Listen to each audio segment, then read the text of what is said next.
नमस्कार। Saraswati science online classes में आप सभी का स्वागत है। हमने 12वें पाठ का अध्ययन कर रहे थे प्रमुख प्राकृतिक संसाधन के बारे में, यानी मेन नेचुरल रिसोर्स के बारे में हम अध्ययन कर रहे थे और उसमें हमने पहले पार्ट को कंप्लीट किया था। उसमें हमने देखा था कि प्राकृतिक संसाधन कौन कौन से होते हैं, उनके अलग अलग प्रकार हमने पढ़े थे और उसके बाद में हमने वन्य जीव संरक्षण के बारे में पढ़ा। अब हम आगे देखेंगे कि वन्य जीव संरक्षण है वो उसके लिए कौन कौन से क्षेत्र बनाए गए हैं, उन क्षेत्रों के बारे में अध्ययन करेंगे जहाँ पर वन्य जीव है वो क्या रहते हैं, सुरक्षित रहते हैं। तो देखते हैं इसमें क्या है।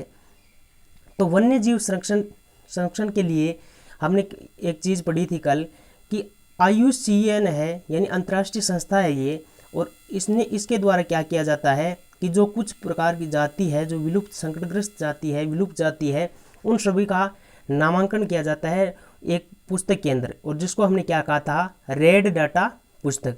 रेड डाटा पुस्तक यानी लाल आंकड़ा पुस्तक के नाम से उसको जाना जाता है। और उसमें हमने देखा कि जो अलग अलग प्रकार की 5 जातियों के बारे में उसका अध्ययन विवरण देखने को मिलता है।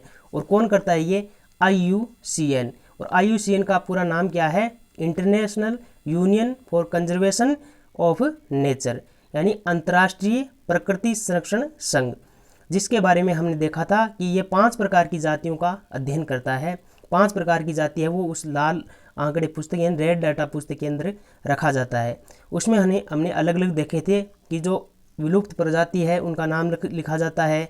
फिर हमने देखा था कि संकटग्रस्त जातियाँ कौन सी होती है, सभेद्य जातियाँ कौन सी होती है, दुर्लभ जातियाँ कौन सी होती है, इनके अलग अलग हमने विस्तार से अध्ययन किया था। ये 5 प्रकार की जाति है जिनका IUCN द्वारा रेड डाटा पुस्तक के अंदर लिखा जाता है इनको।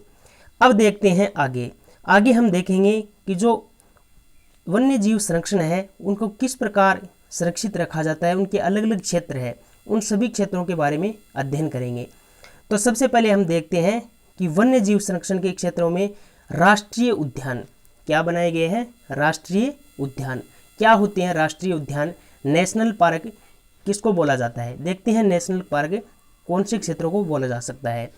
वह क्षेत्र जहां पर्यावरण के साथ साथ, यानी वह क्षेत्र जहां पर्यावरण के साथ साथ वन्य जीवों एवं प्राकृतिक अवशेषों का संरक्षण किया जाता है और जहां पर पशुओं की चराई पर पूर्णतः क्या होता है, प्रतिबंध लगा होता है, यानी अन्य जो पालतू पशु है उनकी चराई पर पूर्णतः प्रतिबंध होता है, वहां सिर्फ वन्य जीव ही रह सकते हैं।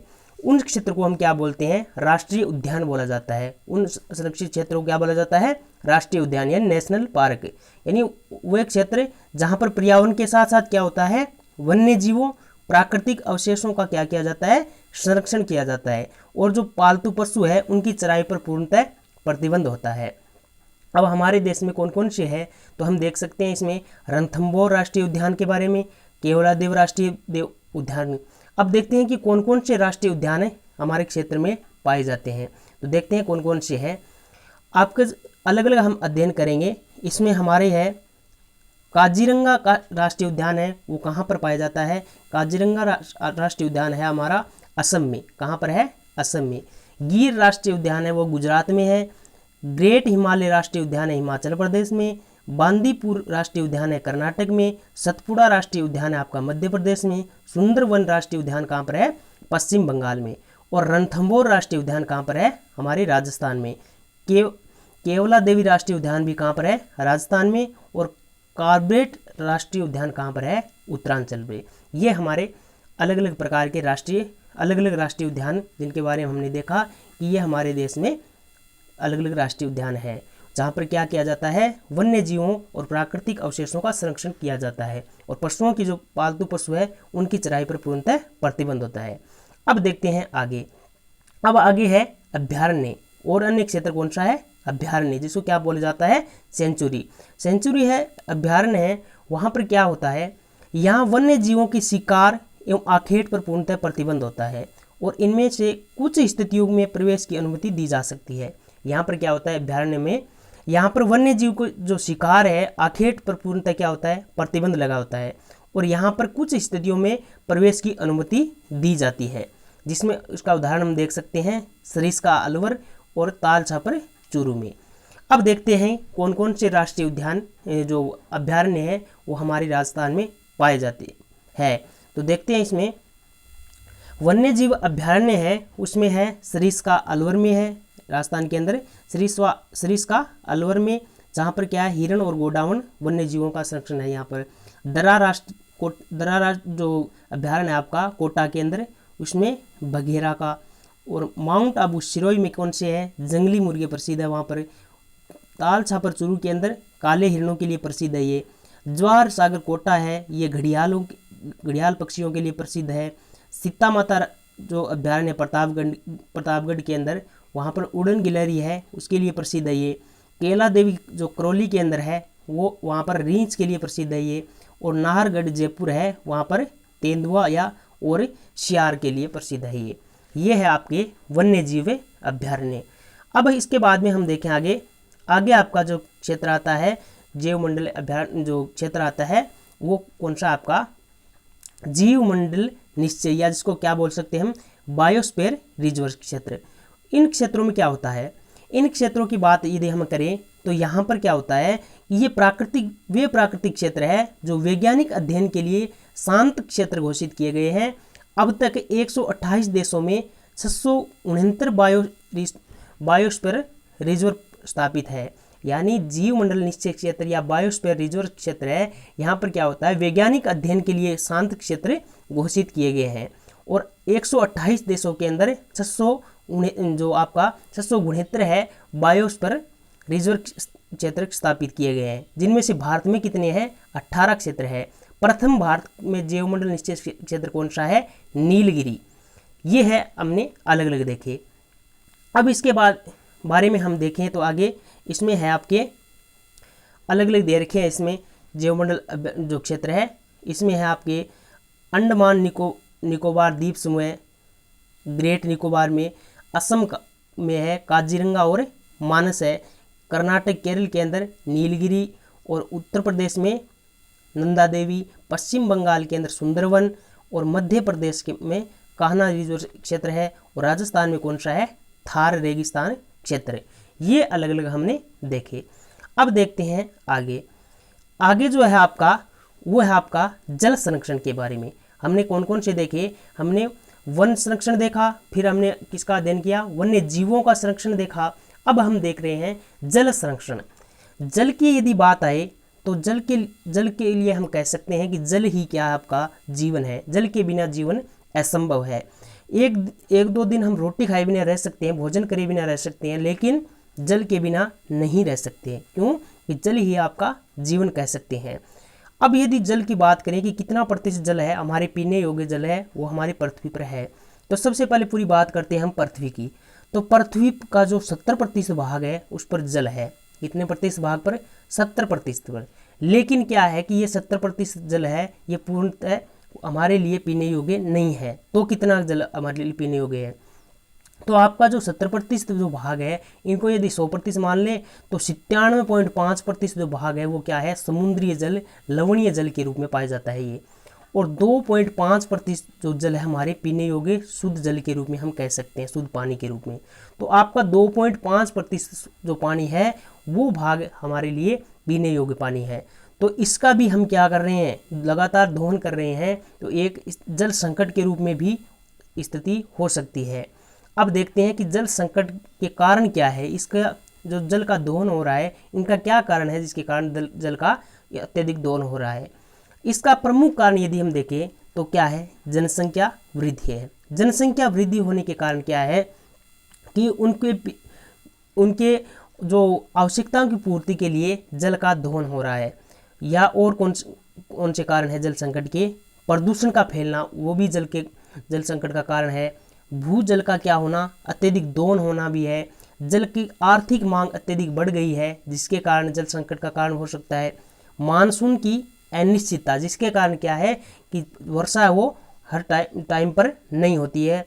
अब देखते हैं, ये तो थे जल संकट के कारण। क्या कारण है जल संकट के, इसमें अलग अलग हमने देखा, जनसंख्या वृद्धि, प्रदूषण का होना, भूजल का दोहन होना, जल की आर्थिक मांग है वो बढ़ना, और मानसून की अनिश्चितता होना, ये सभी जल संकट के कारण हैं। अब देखते हैं कि जल संरक्षण है, इनके प्रबंधन के सिद्धांत है। इसमें आपके दिया हुआ है 3 सिद्धांत दिए मुख्य रूप से। जल संरक्षण और प्रबंधन के 3 सिद्धांत कौन कौन से दिए हुए हैं।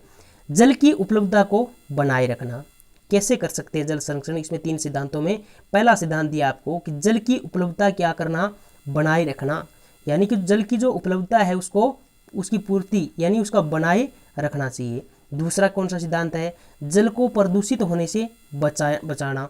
दूसरा उसका सिद्धांत है कि जल को प्रदूषित होने से बचाएंगे तो भी जल का संरक्षण हो सकता है। और तीसरा इसमें दे रखा है सदूषित जल को स्वच्छ करके उसका पुनर्चक्रण करना। ये 3 सिद्धांत है इसके जल संरक्षण एवं प्रबंधन के। अब देखते हैं कि जल संरक्षण है वो कैसे कर सकते हैं, इसके क्या उपाय है जिसके कारण हम जल है उस जल संकट से बच सकते हैं, जल का संरक्षण कर सकते हैं। देखते हैं इसमें पहला जो आपका उपाय है वह है जल को बहुउद्देशीय राष्ट्रीय संपदा घोषित करना। यदि जल को सरकार द्वारा क्या किया जाए, बहुउद्देशीय राष्ट्रीय संपदा घोषित कर दी जाए तो जल संरक्षण हो सकता है। और वर्षा के जल का क्या करना, संग्रहण करना। ये पूर्णतः रूप से लागू कर दिया जाना चाहिए कि जल का संरक्षण है, वर्षा जल का संरक्षण है वो सभी करेंगे। और घरों में जल की जो बर्बादी हो रही है उनको क्या करना, कम करना। भूजल का अतिदोहन है उनको रोकना। जल को प्रदूषित होने से क्या करना, रोकना। और जल को पुनर्चक्रित करके काम में लेना, यानी जल है उसको उपयोग में ले लिया। तो जैसे हम उदाहरण के लिए देखें कि हमने कपड़े धोने के लिए जल को काम में लिया, तो फिर उसी जल को अन्य काम में भी ले सकते हैं, पुनर्चक्रित कर सकते हैं उसका। और देखें बाढ़ नियंत्रण एवं जल समुचित उपयोग के लिए नदियों में परस्पर क्या करना, नदियों को जोड़ना। यानी बाढ़ को नियंत्रण करने के लिए वह जल का समुचित उपयोग करने के लिए हमें क्या करना चाहिए, नदियों को आपस में जोड़ना चाहिए। ये भी जल संरक्षण का उपाय है। और क्या है कि जल है आपका उसको कम से कम क्या हो, नष्ट हो, इसके लिए क्या किया जाना चाहिए, फव्वारा पद्धति है जो सिंचाई की वो लागू करनी चाहिए। और कौन सी बूंद बूंद विधि है उनसे आपको सिंचाई की जानी चाहिए। ये है आपके जल संरक्षण के उपाय जो अपनाकर हम क्या कर सकते हैं, जल का संरक्षण कर सकते हैं। अब देखते हैं एक अन्य चीज़ आती है, आपको अन्य एक पॉइंट दिया हुआ है समाकलित जल संभर प्रबंधन। क्या होता है समाकलित जल संभर प्रबंधन। अब जो यदि हम देखें जल संभर है उसको यदि हम देखें तो किस रूप में है ये, देखो कि जल है, जल संभर एक ऐसा क्षेत्र होता है, यानी एक ऐसे क्षेत्र के रूप में देखते हैं इनको कि ये ऐसा क्षेत्र होता है जिसका जल एक बिंदु की ओर क्या होता है, प्रवाहित होता है। यानी अलग अलग क्षेत्रों से, यानी देख ले कि बड़ा जो आपका मैदान है वहाँ पर क्या है, अलग अलग नालियाँ बना दी जाती है अलग अलग बड़े क्षेत्रों से। फिर क्या करते हैं ये नालियाँ क्या कर दी जाती है एक अन्य बड़ी नाली के अंदर, और फिर आगे एक बिंदु के रूप में क्या करते हैं ये जल का क्या होता है, जल संग्रहण होता है। इसको बोला जाता है जल संभर। क्या होता है जल संभर, जल संभर एक ऐसा क्षेत्र होता है जिसका जल एक बिंदु की ओर प्रवाहित होता है, यानी अलग अलग क्षेत्रों से आया और फिर एक बिंदु के रूप में क्या हो जाता है, इकट्ठा।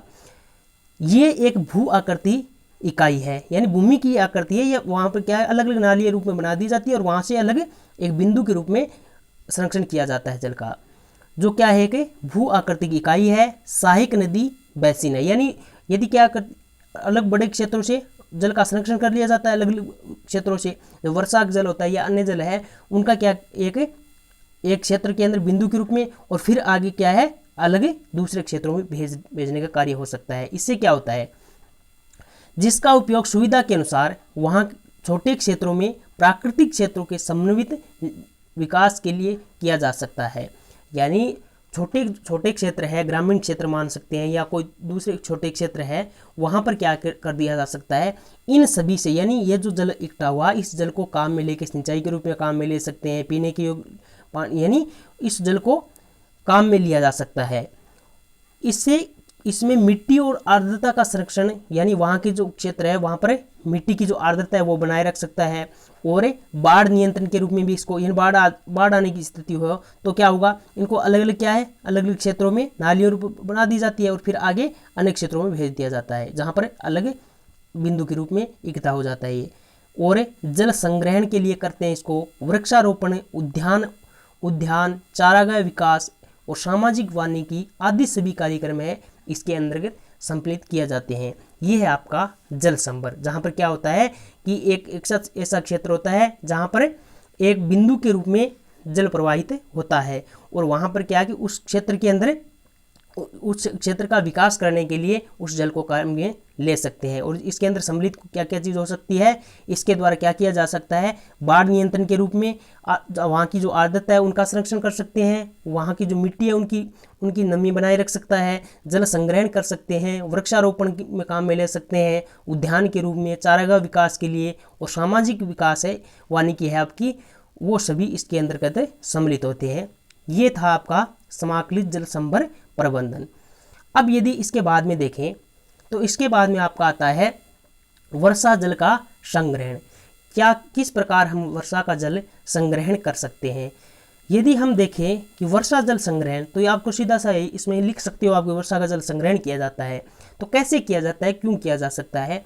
तो वर्षा का जल संग्रहण करने के लिए क्या करते हैं हम, वर्षा जल संग्रहण भूजल पुनर्भरण का क्या है एक महत्वपूर्ण उपाय है। सभी को पता है कि वर्षा का जल यदि इकट्ठा कर लेते हैं हम तो क्या कर सकते हैं, उसे एक आपकी भूमि का जो जल है उसका पुनर्भरण की जो स्थिति है वो कर सकते हैं। और यानी आपने वहाँ की जो जल की जो स्थिति है स्तर है उसको ऊपर लाया जा सकता है, किससे, वर्षा जल संग्रहण के द्वारा। राजस्थान में वर्षा जल संग्रहण प्राथमिक आवश्यकता है। यहाँ पर प्राचीन काल से ही देश में क्या है, वर्षा जल संग्रहण की परंपरा आपको रही है। यह राजस्थान है एक ऐसा राज्य है आपका जहाँ पर प्राचीन काल से यहाँ पर जल संग्रहण की पद्धतियाँ अपनाई जा रही है, जो पारंपरिक तरीके के रूप में अपना रहे हैं, जैसे ताल तलैया, जोहड़ के रूप में, टांका के रूप में, कुएं के रूप में, बावड़ी के रूप में आपका जल संग्रहण किया जाता है यहाँ पर। यह था आपका वर्षा जल संग्रहण के बारे में सामान्य जानकारी। अब देखते हैं कि राजस्थान में है वो जल संग्रहण किस प्रकार से किया जाता है, अलग अलग रूप में करते हैं। तो सबसे पहले हम देखें तो आपका आता है इसमें खड़ीन। तो खड़ीन क्या होती है, ये क्या होती है कि ये एक ढलान वाली जगह पर बना अस्थायी तालाब के रूप में होता है। क्या होती है खड़ीन, ये ढलान वाली जो जगह होती है वहाँ पर क्या करते हैं, अस्थायी रूप में तालाब जैसी संरचना बनी होती है ये खड़ीन, जिसमें दोनों तरफों में क्या होती है, जिनकी दो दीवार होती है, दोनों तरफों की दीवार जो वो तो कच्ची मिट्टी की बनी होती है, और जो एक तरफ की जो जहाँ पर इकट्ठा किया जाता है पानी वहाँ की दीवार है वो क्या होती है, मजबूत पक्की बना दी जाती है। क्योंकि वहाँ वर्षा का जल संग्रहण होगा और उस संग्रहण से वो दीवार गिरे नहीं। इसके लिए क्या करते हैं, जहाँ पर इस प्रकार बना दी जाती है, यानी इस प्रकार, इसमें क्या होता है कि यहाँ पर पानी आ रहा है और यहाँ की जो दीवारें हैं वो तो क्या करते हैं, कच्ची मिट्टी की बनी होती है, और ये जो दीवारें सामने वाली जहाँ पर वर्षा का जल संग्रहण होता है ये क्या करते हैं, ये पक्की ईंटों की बना दी जाती है। ये होती है आपकी खड़ीन। अब देखते हैं दूसरा तालाब। तालाबों के रूप में कैसे, यानी तालाब है ये क्या है, प्राचीन काल से ये पद्धति चली आ रही है। इसमें क्या होता है कि ग्रामीण क्षेत्रों में पुरुषों और स्त्रियों के नहाने के लिए अलग अलग तालाब बने होते थे। अब भी कई जगहों पर मिलते हैं हमें कि पुरुष और स्त्रियों के नहाने के लिए अलग अलग तालाब बने होते हैं। तालाब की जो तलहटी है उस पर क्या बना होता है, कुआं बना होता है, जिसे हम क्या बोलते हैं, बैरी बोलते हैं। ये है आपका तालाब, जो उसकी परंपरा प्राचीन काल से रही है। वहाँ ग्रामीण क्षेत्रों में पुरुषों और स्त्रियों के नहाने के लिए हम बोल सकते हैं स्विमिंग पूल। स्विमिंग पूल तो आपको कृत्रिम रूप से जो बना होता है छोटे क्षेत्रों में होता है, लेकिन ये तालाब क्या होता है, ग्रामीण क्षेत्रों में बने होते हैं, स्त्रियों और पुरुषों के अलग अलग, जहाँ पर क्या होता है, तालाब की जो तलहटी होती है वहाँ पर कुआं बना होता है, इसे हम क्या बोलते हैं, बैरी बोला जाता है। अब यदि आगे देखें तो आगे की जो जल संग्रहण की पद्धति किस रूप में, झील के रूप में। झील क्या होती है, झील आपकी जो राजस्थान है, राजस्थान में झील है वो दोनों प्रकार की है, कृत्रिम और प्राकृतिक दोनों झीलें पाई जाती है। प्राकृतिक जो प्रकृति रूप से बनी है और कृत्रिम जो मनुष्य ने बनाया है अपने उपयोग के लिए। तो राजस्थान में दोनों तरीके की, दोनों जो प्रकार है झीलों के वो पाए जाते हैं। वर्षा झीलें हैं वो उसमें क्या है, वर्षा जल संग्रहण की एक प्राचीन पद्धति के रूप में हम मान सकते हैं इसको। अब देखते हैं आगे चौथी जो पद्धति है वो कौन सी अपनाई जाती थी, बावड़ी की। कौन सी, बावड़ी। बावड़ी क्या है, ये क्या है कि कलाकृतियों से बनी संपन्न जो आपकी जो इसमें अलग अलग तरीके से डिजाइन बनी होती थी। देखते हैं कैसे, जल संग्रहण की प्राचीन तकनीक है आपकी बावड़ी। बावड़ी में उतरने के लिए अनेक सीढ़ियां बनी होती थी और जिसके तिबारे बने होते थे। ये कला आकृतियों से संपन्न एक प्रकार की आकृतियों से संपन्न ये जल संग्रहण की पद्धति है। ये कौन सी थी? बावड़ी। अब देखते हैं आगे पांचवी जो चीज आपको जल संग्रहण किस प्रकार किया जाता था, टोबा के रूप में करते हैं जल संग्रहण। टोबा क्या होता है?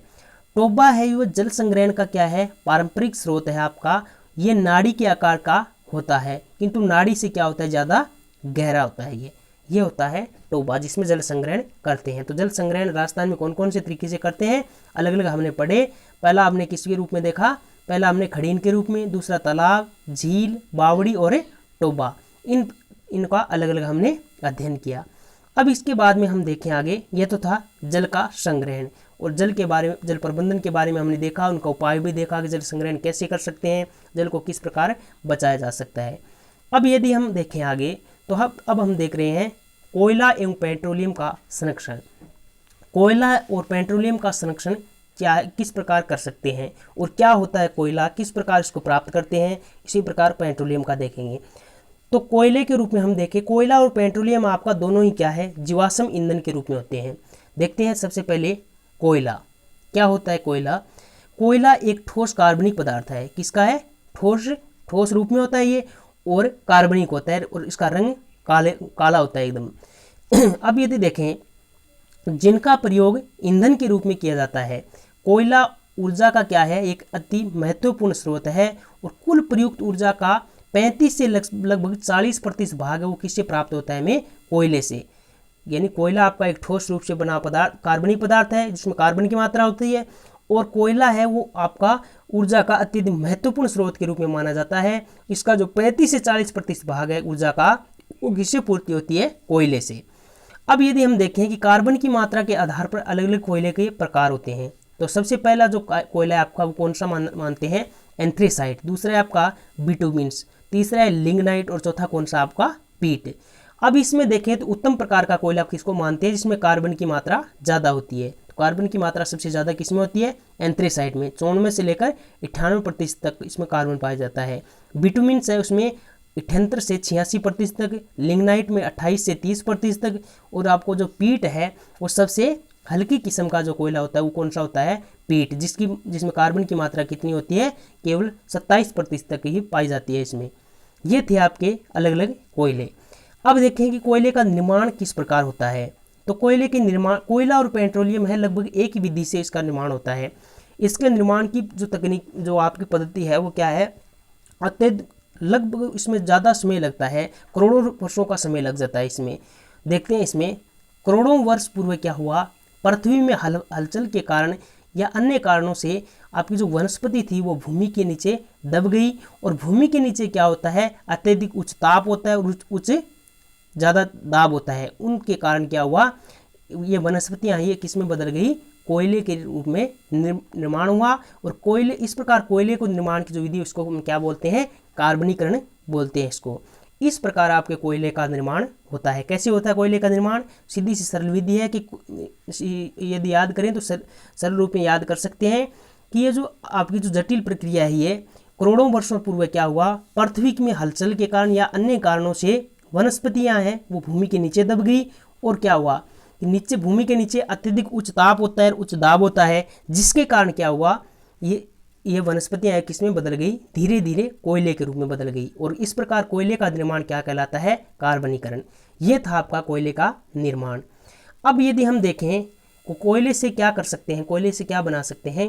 कोयले को हवा यानी ऑक्सीजन की अनुपस्थिति में 1000 से 1400 सेंटीग्रेड तक गर्म करने पर, यानी इतने ताप पर 1000 से 1400 सेंटीग्रेड जो ताप है उस पर यदि हम गर्म करें तो क्या बन सकता है? इसमें कोलतार प्राप्त होता है, अमोनिया गैस प्राप्त होती है और कोल गैस प्राप्त होती है कोयले से।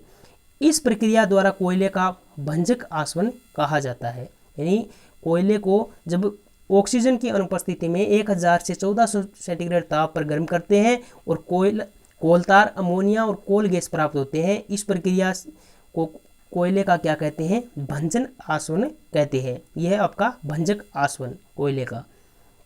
अब आप देखें कि दूसरा हम देखेंगे पेट्रोलियम क्या होता है, इससे किस प्रकार की विधि है इसके निर्माण की, और कैसे इसे कौन से पदार्थ हमें प्राप्त होते हैं। तो जो कोयला है, हमने देखा था कि कोयला है वो भी क्या है, जीवाश्म ईंधन है, और आपका जो पेट्रोलियम है ये भी क्या है कि जीवाश्म ईंधन है। इसका निर्माण भी कोयले की तरह ही क्या किस प्रकार वनस्पतियों और जीव जंतुओं के भूमि में दबने के कारण हुआ था। जिस प्रकार कोयले का निर्माण होता है वनस्पतियों के भूमि में दबने से, उसी प्रकार वनस्पतियों और जीव जंतु दोनों के भूमि में दबने के कारण किसका निर्माण हुआ, पेट्रोलियम का। अब जो पेट्रोलियम है आपका, इसमें यदि इसमें प्राकृतिक रूप से देखें तो इसे क्या कह सकते हैं, प्राकृतिक रूप से इसे कहते हैं अपरिष्कृत तेल कहते हैं, कच्चा तेल भी कहते हैं, चट्टानों का तेल भी कहा जाता है इनको। ये जो किस रूप में होता है, काला गाढ़ा द्रव्य के रूप में होता है ये पेट्रोलियम है। इसको क्या बोल सकते हैं हम, अपरिष्कृत तेल। प्राकृतिक रूप में सीधा होता है ये, जब निकालते हैं इसको, जब अपरिष्कृत तेल होता है, कच्चा तेल के रूप में कह सकते हैं, चट्टानों के तेल भी कहा जाता है इनको, जो किस रूप में होता है, काला गाढ़े द्रव्य के रूप में। अब जो आपका पेट्रोलियम है इसका क्या किया जाता है, प्रभाजी आसवन। प्रभाजी आसवन के द्वारा क्या करते हैं, जिस प्रकार कोयले का हमने देखा भंजक आसवन, उसी प्रकार इसको क्या करते हैं, उसी को भी उच्च ताप पर ऑक्सीजन की अनुपस्थिति में क्या करते हैं, गर्म करते हैं। जैसे जैसे इसको गर्म किया जाता है तो क्या होता है, पहले आपको अलग अलग प्रकार के अलग अलग प्राकृतिक गैस प्राप्त होती है, पेट्रोल प्राप्त होता है, डीजल प्राप्त, अलग अलग इनकी लेयर बनी होती है जो अलग अलग ताप पर अलग अलग प्राप्त होते हैं हमें। इसे क्या क्या प्राप्त होता है, पेट्रोल, डीजल, केरोसिन, प्राकृतिक गैस, सीएनजी और एलपीजी, वैसलीन प्राप्त होता है, स्नेहक प्राप्त होता है। ये सभी किससे, आपके पेट्रोलियम के प्रभाजी आसवन द्वारा। प्रभाजी आसवन क्या होता है कि पेट्रोलियम को जब ऑक्सीजन की अनुपस्थिति के अंदर उच्च ताप पर गर्म किया जाता है तो आपका क्या कहलाता है, ये प्रभाजी आसवन, जिससे अलग अलग आपको ये अवयव प्राप्त होते हैं। ये हमने देखा पेट्रोलियम का प्रभाजी आसवन। अब यदि हम आगे देखें तो आगे इसमें आता है कि पेट्रोलियम, कोयला और पेट्रोलियम है दोनों ही आपके क्या हमने देखा कि जीवाश्म ईंधन है जो जीवों से प्राप्त होता है, और जो प्रकृति में क्या है, अनवीकरणीय संसाधन है। नवीकरणीय संसाधन हमने कौन से देखे थे, दो प्रकार के संसाधन देखे थे, नवीकरणीय और अनवीकरणीय। अनवीकरणीय संसाधन वे होते हैं जिनको क्या है, बनने में लाखों करोड़ों वर्षों का समय लगता है, जिसके निर्माण की प्रक्रिया क्या होती है, धीमी होती है, जिनको पुनः प्राप्त कर सकते हैं लेकिन या तो कर भी नहीं सकते हैं, यदि कर सकते हैं तो क्या होता है, इसका बहुत लंबा टाइम इसमें लगता है। ये सभी किसमें होते हैं, अनवीकरणीय संसाधन में, जिनको दोबारा से हम निर्माण नहीं कर सकते हैं, या कर सकते हैं तो क्या होता है, इसमें लंबा प्रोसेस, लंबा टाइम लगता है इसमें। तो ये जो कोयला और पेट्रोलियम है दोनों ही क्या है आपके अनवीकरणीय संसाधन है, इसको बनने में लाखों करोड़ों वर्ष का समय लगता है। इसका अत्यधिक दोहन से क्या हो सकता है, संसाधन समाप्त भी हो सकते हैं, क्योंकि इसमें बनने में क्या टाइम ज़्यादा लगता है, और यदि इसको नष्ट कर दिया जाए, इसका अत्यधिक दोहन किया जाएगा तो क्या होगा, एक ऐसा भी समय आ सकता है कि ये संसाधन नष्ट भी हो सकते हैं। अतः इसका हमें क्या करना चाहिए, विवेकपूर्ण उपयोग हमें करना चाहिए। क्या किस प्रकार कर सकते हैं विवेकपूर्ण उपयोग हम, इसके स्थान पर क्या है कि जो आपकी प्राकृतिक गैस है सीएनजी और एलपीजी, इसके स्थान पर बायोगैस का उपयोग हम कर सकते हैं, और बायोडीजल का उपयोग भी किया जा सकता है, जो क्या है इसके विकल्प के रूप में देख सकते हैं। ये सभी क्या है, ये बायोगैस और बायोडीजल है, ये आपके नवीकरणीय संसाधन है जो किससे प्राप्त होते हैं, हमें वनस्पतियों से, यानी वनस्पतियों के जो अपशिष्ट पदार्थ होता है उनसे हमें बायोगैस प्राप्त होते हैं। बायोगैस और बायोडीजल भी हमें किससे प्राप्त होते हैं, पेड़ पौधों से। ये सभी किस में आते हैं, नवीकरणीय, जो आपके जो कोयले और पेट्रोलियम है इनके विकल्प के रूप में इसको उपयोग कर सकते हैं, जिससे इनका जो विवेकपूर्ण उपयोग हो सकता है। अब देखें हैं आगे क्या होता है इसमें। आगे हम देखें कि ये तो हमने पेट्रोलियम और कोयले के बारे में देखा। अब एक चीज़ आती है आपकी सतत पोषणीय विकास। क्या होता है सतत पोषणीय विकास, किसी भी संसाधन का प्रयोग सतर्क होकर करना चाहिए, ताकि क्या है उसका उपयोग आने वाली पीढ़ियां भी कर सके। ये क्या होता है आपका सतत पोषणीय विकास। क्या होता है सतत पोषणीय विकास है कि जो कोई भी संसाधन हो, चाहे प्रकृति से आपको प्राप्त हुए संसाधन हैं, उनका प्रयोग हमें किस प्रकार करना चाहिए, सतर्क होकर करना चाहिए। क्यों, क्योंकि ताकि इसका उपयोग आने वाली जो पीढ़ी है वो भी क्या है इसका उपयोग कर सके। यदि हम नियंत्रण पूर्वक करेंगे तो क्या होगा, आने वाली पीढ़ियों तक इसकी मात्रा नहीं बचेगी। ये था आपका सतत पोषणीय विकास। अब यदि हम आगे देखें, आपकी जो प्राकृतिक संसाधनों का संरक्षण में जन भागीदारी किस प्रकार रही है। अलग अलग टाइम पर अलग अलग प्रकार से जन भागीदारी प्राप्त हुई है प्राकृतिक संसाधनों के संरक्षण के लिए, पेड़ पौधों के बचाव के लिए। तो किस प्रकार पेड़ पौधों के बचाव और जो प्राकृतिक संसाधन उनके संरक्षण के लिए कौन कौन से प्रकार की जन भागीदारी प्राप्त हो रही है, उसका हम अलग अलग अध्ययन करेंगे। तो सबसे पहले यदि हम बात करें तो सबसे पहले इसमें नाम आता है आपका चिपको आंदोलन। चिपको आंदोलन है, ये आप कहानी के रूप में यदि हम देखें तो क्या होता है, क्या हुआ था उस समय कि जोधपुर के जो राजा थे, अलग अलग रियासतें बनी हुई थी राजस्थान में। तब क्या था, 1730 की ईस्वी की बात है। कब की बात है ये, 1730 ईस्वी की। तब क्या हुआ, जोधपुर के महाराजा थे, तत्कालीन जो महाराजा थे, उन्होंने क्या किया, उनके जो महल निर्माण के लिए फर्नीचर की आवश्यकता हुई और उन्होंने अपने सैनिकों को खेजड़ली गांव में भेज दिया। वहां पर क्या हुआ, वो जाकर सैनिक पेड़ काटने लगे। तब वहां पर अमृता देवी नाम की एक स्त्री थी, उन्होंने क्या किया, उनको रोका कि आप पेड़ नहीं काट सकते। तो उन्होंने, जो सैनिक थे, उन्होंने उनको कहा आप अलग हो जाओ, हम पेड़ काटेंगे। तो अमृता देवी ने क्या किया, पेड़ों से लिपट गई और इनकी 3 बेटियां थी, वो भी पेड़ों से लिपट गई। ऐसे करते करते क्या हुआ कि पूरा का पूरा गांव है वो पेड़ों के लिपट गया। और वो सैनिकों ने क्या किया, इन सभी को पेड़ों के साथ ही अलग कर दिया। उनमें कितने लोग थे, 363 लोगों का बलिदान हुआ वहाँ पर। ये था आपका चिपको आंदोलन। अब जो ये था आपका जोधपुर जिले के कहाँ पर हुआ, खेजड़ली गांव में हुआ। कब हुआ, 1730 ईस्वी में। और क्यों वो किसके द्वारा किया गया, ये जोधपुर के जो तत्कालीन महाराजा थे, उनकी महल निर्माण के लकड़ियों की आवश्यकता हुई और उनके जो सैनिक थे, उन्होंने कुल्हाड़ियों लेकर वहाँ पर पहुँचे और अमृता देवी थी, उनके साथ 363 विष्णोई स्त्रियों, पुरुषों और बच्चों का क्या हुआ, बलिदान हुआ। ये था आपका चिपको आंदोलन। इसके बाद में क्या हुआ, चिपको आंदोलन के बाद में एक अन्य आंदोलन भी हुआ 1973 में। उत्तराखंड में क्या हुआ, महिलाओं ने 8 वर्षों तक वृक्षों को सुरक्षा के लिए चिपको आंदोलन को चलाया था, जिससे प्रभावित होकर सरकार ने क्या किया, 1000 मीटर से अधिक ऊंचाई वाले क्षेत्र है, वहां पर क्या हरे पेड़ों को काटने के लिए पूर्णतः प्रतिबंध लगा दिया गया। यह था आपका दूसरा उत्तराखंड में महिलाओं द्वारा चलाया गया, जो कितने वर्षों तक चला, 8 वर्षों तक। अब यदि इसके बारे में आगे देखें तो एक अन्य आता है आपको खेजड़ली, जो खेजड़ली आंदोलन था, चिपको आंदोलन, उसको आगे चलाने का जो श्रेय है वो किसको जाता है, सुंदरलाल बहुगुणा को। इसी प्रकार यदि एक अन्य आंदोलन के बारे में बात करें तो वो आता है आपका कर्नाटक में भी एक अन्य आंदोलन चला और उसका नाम क्या था, एपिको। जो एपिको शब्द है वो आपका कन्नड़ भाषा का शब्द है और एपिको का अर्थ भी क्या होता है, चिपको। तो ये भी आपका किसी रिलेटेड, आपका चिपको आंदोलन से रिलेटेड है। ये थे आपके अलग अलग जन भागीदारी पेड़ पौधों को बचाने के लिए, प्रकृति को बचाने के लिए। अब आपका देखें कि अलग से दिया हुआ है खेजड़ी का। खेजड़ी को हम क्या बोलते हैं, थार का कल्प वृक्ष के रूप में माना जाता है इसको। वैज्ञानिक नाम क्या है इसका, प्रोसेपिस सेनेरेरिया है इसका वैज्ञानिक नाम। 1983 में इसको राजस्थान का राज्य वृक्ष घोषित किया गया था। ये था आपका प्रमुख प्राकृतिक संसाधन, जिसका हमें विस्तार से अध्ययन किया। यदि आपका इसकी पाठ को 2 से 3 बार यदि देखते हो तो पूरा का पूरा आपको याद हो जाता है। एकदम सरल सा पाठ है आपका।